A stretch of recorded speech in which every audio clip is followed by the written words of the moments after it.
Assalamualaikum warahmatullahi wabarakatuh. Sebelumnya izin memperkenalkan diri, nama saya Cahyanela Dwi Putri Ramadanti dengan NPM 2307051008 dari Prodi D3 Manajemen Informatika.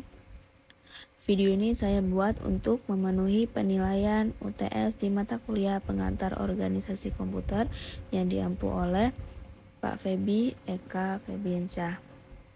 Di sini saya akan menjelaskan tentang Logisim CPU 8 bit. Di sini ada dua hal yang perlu saya jelaskan, yaitu yang pertama menjelaskan bagaimana cara inputan bisa tampil di layar atau biasa disebut text editor, dan yang kedua ada ALU tester atau operasi aritmatika. Nah, ini ada tampilan keseluruhan dari sirkuit komputer 8 bit. Untuk menjalankan sirkuitnya, kita klik simulate, lalu klik text frekuensi, lalu diatur ke 4,1, klik lagi simulate, lalu kita klik tick enable. Di sini sudah mulai gerak, jadi kalau sudah mulai gerak, kita klik pin start atau stop ini. Untuk menjalankan sirkuitnya, lalu muncul Logisim 8 bit CPU-nya. Kalau sudah seperti ini, kita input ke keyboardnya angka 5, muncul gambar Powerpuff Girls. Jadi angka yang tadi diinputkan ke keyboard masuk ke CPU, lalu dari CPU datanya dikirim ke RAM untuk membaca dan menyimpan data sementara, lalu kembali lagi ke CPU, lalu datanya ke ROM untuk menyimpan datanya di ROM, lalu kembali lagi ke CPU, setelah itu ke disk untuk mengalokasikan pengalamatan memori, setelah itu kembali ke CPU lalu ke LED control. Di LED control ini bisa kita lihat di sini isinya itu output dari matriks yang memiliki 32 kolom. Jadi di sini ada 8 kali 32 PID. Nah, keseluruhan pin-pin yang ada di sini jumlahnya ada 1024 pin. Nah, kita kembali lagi ke komputer. Gambar ini ada hitam dan putih. Jadi yang hitam ini dialiri listrik, sedangkan yang putih tidak dialiri listrik.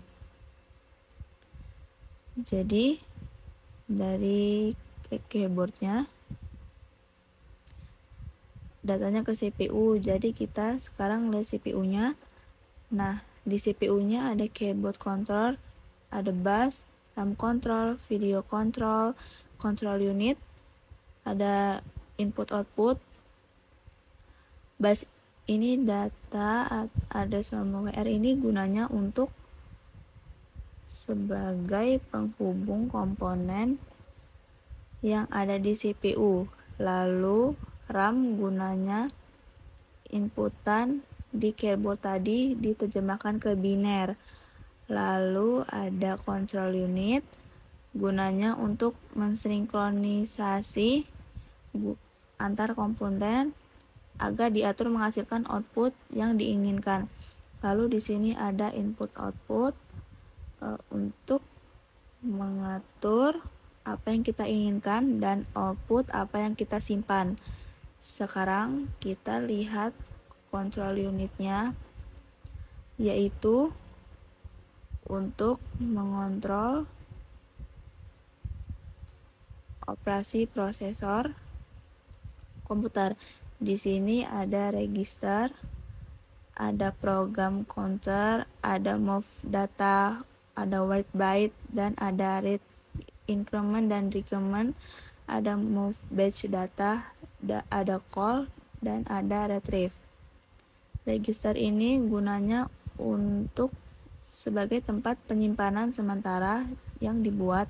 Lalu program counter ini untuk menghitung program dan menunjukkan komputer yang sudah menjalankan program yang keberapa. dan akan menjalankan program yang mana selanjutnya sesuai yang sudah ditentukan.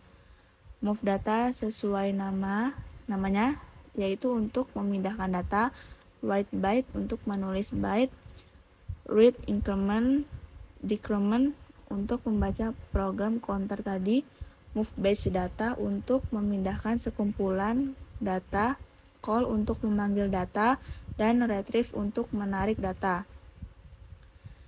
Sekarang kita kembali ke komputer. Di komputer ini ada LED control. Sebagai sub circuit ada matriksnya. Ini ada TTY, lalu ada pin clear untuk menghapus apa saja yang sudah diubah. Lalu ada pin start atau stop. Jadi kalau di sini ada angka 1 berarti dia start, kalau ada angka 0 berarti dia stop.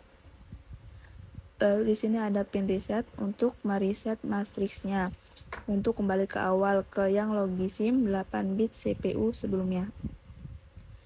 Kita coba klik. Nah, ini dia kembali ke logisim 8 bit CPU. TTY-nya juga kembali ke awal, baik itu tadi penjelasan saya mengenai text editor. Selanjutnya saya akan menjelaskan mengenai ALU tester atau operasi aritmatika. Jadi di sini kita pilih 8 bit ALU. Nah, di sini ada operator dari operasi logika. Ada AND, ada OR, ada NOT, dan ada lain-lainnya. Biasanya ada list dari ALU operator, terus ada AND, ada OR, ada SOR, ada NOR, ada AND, ada X, dan ada SUB. Jadi di sini disatukan dalam MUX, lalu nanti di-outputkan di resortnya ini. Nah, ini ada bit selector. Ini berfungsi untuk menentukan operasi apa yang akan digunakan. Untuk menghentikan matriksnya, ini dan sirkuitnya, ini kita klik stop. Kalau stop ini dia 0. Untuk menghentikan ininya, ini kita klik simulate lalu klik text enabled. Jadi ini sudah berhenti total semuanya. Jadi sekian penjelasan dari saya. Bila ada salah kata saya mohon maaf. Saya akhiri. Wassalamualaikum warahmatullahi wabarakatuh.